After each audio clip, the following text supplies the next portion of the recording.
ketika saya membuat video menanggapi Deddy Corbuzier kemarin yang bertemu sungkem dengan seorang tokoh dari Yaman yang hari ini sedang datang di Indonesia. Banyak yang mengatakan salah apa tokoh Yaman itu dengan saya, dengan KB Nusantara. Loh, apakah saya menyalahkan tokoh Yaman itu? Saya sedang mengingatkan Deddy Corbuzier karena ini momennya dia ketemu dengan tokoh Yaman, maka saya jadi teringat Yaman. Itu kalau dia tahu makom Habib Umar, ya sujud 70 kali ya. Itu gawat itu orang. Tapi Habib Umar memperhatikan nggak, menghiraukan nggak orang caci maki beliau? Maka yang komentar di kolom komentarnya bukan hanya orang alim, tapi juga orang jahil. Banyak nggak antum baca orang ngata-ngatain Habib Umar di YouTube? Banyak. Hadramaut, imigran-imigran Yaman yang kebetulan saat ini masih sedang sangat ramai menjadi polemik pembahasan di seluruh Nusantara terkait dengan silsilah nasab imigran Yaman yang mengklaim diri sebagai zuriat Nabi dengan sebutan Habib yang ternyata atas sebuah kajian manuskrip kitab-kitab nasab pada abad ke-4, ke-5 dan seterusnya ternyata ditemukan, dinyatakan mungkoti atau terputus menyambung kepada Rasulullah SAW. Kau yang harusnya belajar banyak kepada Deddy Corbuzier, Gusmar. Paham kau? Ya. Kenapa? Karena Deddy Corbuzier itu sudah tahu bagaimana mencintai, menghargai, menghormati zuriat Nabi. Ya, dia sudah paham itu. Kau mungkin belum, karena ilmu kau masih dangkal dibanding Deddy Corbuzier. Oke? Kau tahu itu siapa Habib Umar? Itu, jadi ketika saya melihat fotonya Deddy Corbuzier nampak bangga sekali bersungkem kepada tokoh Yaman itu, saya jadi ingat langsung menghubungkan hal tersebut dengan peristiwa sejarah kedatangan imigran Yaman ke Indonesia. Kapan mereka datang ke Indonesia, dengan siapa datang ke Indonesia, lalu di sini berbuat apa dengan bangsa Indonesia, dengan pejuang-pejuang Indonesia. Coba saksikan Al-Habib Umar, apakah beliau pernah mengkritisi kelompok yang mengatakan kita ahli bid'ah dengan kata-kata kasar, pernah nggak? Ya ada. Mungkin saya lebih kasar daripada Habib Umar. Tapi Al-Habib Umar karena sudah masuk ke dunia sosial media, maka yang komentar di kolom komentarnya bukan hanya orang alim, tapi juga orang jahil.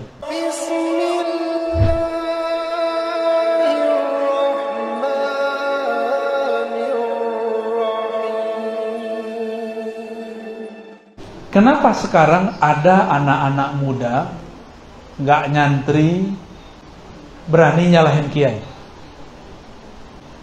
Cuma karena masalah maulidan, tawasulan dan celana jingkrang. Nih Dr. Ismail nih ahlun nar. Oh, coba kalau berdiri pasti di bawah mata kaki kan? Oh, Pak Camat masuk. Karena kata mereka, innallaha la yanzuru ila man jarra thawbahu khuyala. Allah tidak mandang orang yang memanjangkan kainnya di bawah mata kaki.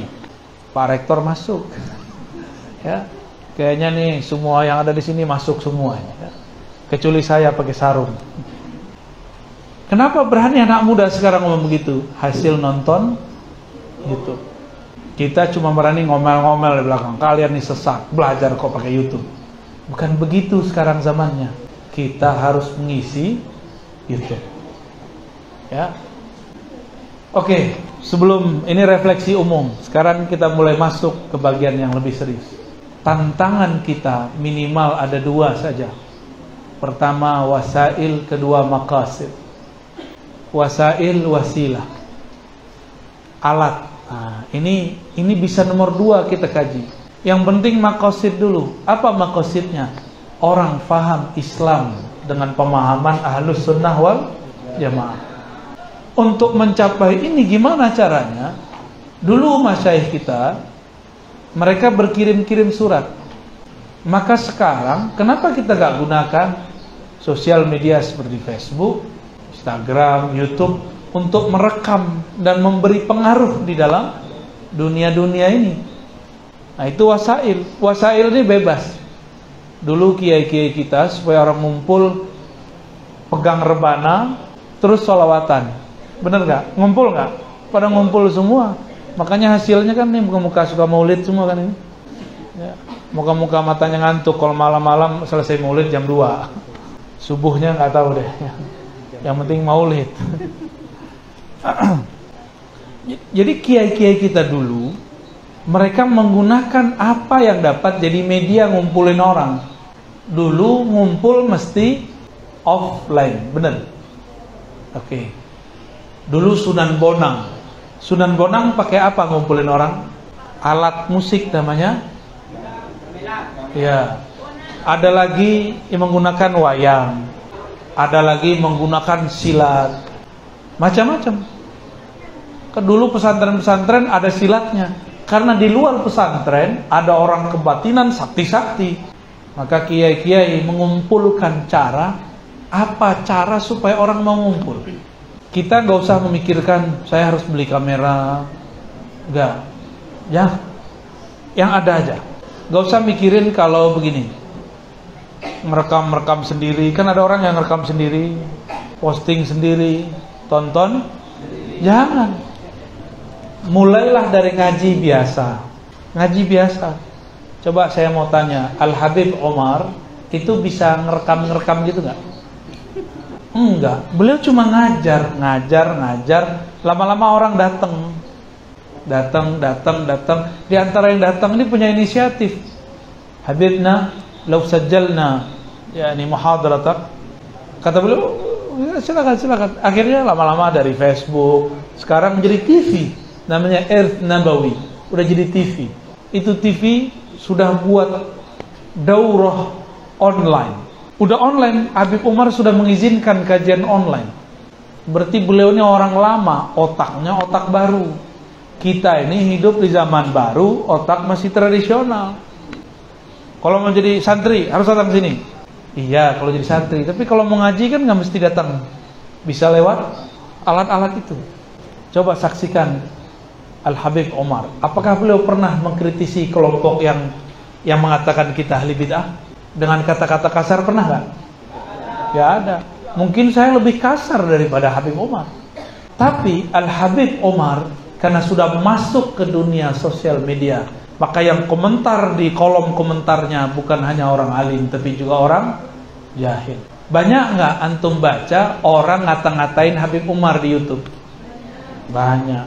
Itu kalau dia tahu makom Habib Umar, ya sujud 70 kali ya. Itu gawat itu orang. Tapi Habib Umar memperhatikan nggak, menghiraukan nggak orang caci maki beliau?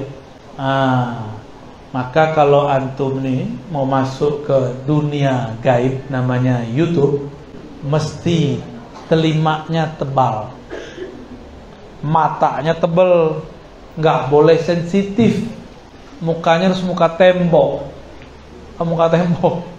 dicaci maki orang cuek aja, tapi bukan dablek, bukan orang bodoh, bukan. Ini orang masuk ke ayat Quran, la yakhafuna laumata. Karena saya sering menyampaikan riya itu ada dua. Pertama riya, pengen dipuji, banyak pengikut. Yang kedua riya, takut dicaci, ditinggal pengikut. Itu riya. Jadi saya ditanya sama kawan saya, Ustaz, kamu kenapa ngajarin hikam? Ntar gak takut ditinggal sama salafi, dicaci maki salafi? Gitu ngomongnya. Ntar Wahabi menyesatkan kamu loh. Loh, saya nggak ngajar hikam juga dengan sesat, mending jalan sekalian. Dan perlu kamu tahu Kiai, saya ngajar bukan untuk dapat ridho salafi. Kita ngomong begitu. Kita ini ceramah ngajar bukan untuk membuat ridho umat. Kita pengen membuat ridho Allah Subhanahu wa ta'ala. Kalau ridho umat beda pembisik, udah beda hasil. Kiai-kiai tengkar karena si pembisik kurang ajar. Sama rektor maka prodi tengkar karena mahasiswa tuh yang ngadu-ngadu tuh. Coba aja ntar lihat. Kita kan orang kampus, ngertilah ya. Pembimbing dengan kaprodi dia adu-adu. Lah masa doktor, masa magister dia adu sama mahasiswa. Jadi mahasiswa aja ya. Nah, ini tantangannya. Maka seorang yang ingin mempertahankan akidah Ahlus Sunnah, lawannya bukan Wahabi, dirinya sendiri. Jadi tahadiyat al-uzma bukanlah Wahabiyah atau Salafiyah. Al-ula nafsu. Yang pertama dirinya sendiri. Dia pengen terkenal, pengen dapat follower, pengen monetis. Ada sekarang monetis loh ya. Jadi YouTuber tuh bisa kaya, kecuali saya. Nge-YouTube yang dapat yang punya channel YouTube. Nggak setoran itu. Kita nggak ada masalah, karena rezeki tidak akan tertukar sebagaimana jodoh ya. Walaupun udah sering mojok, jalan berdua, naik motor, namanya jodoh belum tentu dia. Jangan seneng-seneng dulu. Ada yang aham-aham. Itu orang di waktu pesantrennya tertahan. Sekarang kayaknya bebas ya. Jadi tantangan pertamanya bukan Salafi Wahabi. Yang pertama diri dia sendiri. Apakah dia sibuk dengan wasail atau sibuk dengan maqasid? Kalau sibuk dengan wasail, sibuk ngurusin channel, sibuk ngurusin handphone, sibuk buat akun. Itu kesibukannya. Padahal tugas dia al-maqasid. Adapun wasail, Allah akan kirim orang. Intan surullah ya surkum. Kamu bantu Allah, gimana caranya? Sebarkan ajaran Allah. Nanti Allah akan kirim orang-orang untuk khidmah kepada dia. Itu orang khidmah bukan untuk dia, untuk Allah juga. Intan surullah yang surkum. Kalau kamu berkorban untuk Allah, Allah korban untuk kamu. Nah, sekarang kebanyakan buat studio bagus-bagus, handphonenya bagus-bagus, kamera bagus-bagus, tapi orangnya nggak dibaguskan. Jadi jangan terbalik. Kita ngaji di pesantren tidak diizinkan ngajar kecuali sudah dapat apa? Ijazah dari guru, benar nggak? Kalau di pesantren dapat ijazah, seharusnya di YouTube ada ijazahnya juga. Cuma kan nggak ada. Ijazah di YouTube adalah ijazah netizen. Maha benar netizen dengan segala komentarnya. Itu netizen tuh. Yang lain bengong, maksudnya apa sih? Punya akunnya. Jadi tantangan pertamanya siapa? Diri. Sibuk dengan wasail atau maqasid. Nah, maka saya antarkan di depan ada wasilah, ada maksud. Baru yang kedua, di dalam maqasid itu ada turunannya namanya mafahim. Pemahaman-pemahaman. Yang ngajar lewat online, ini jangan malu-maluin.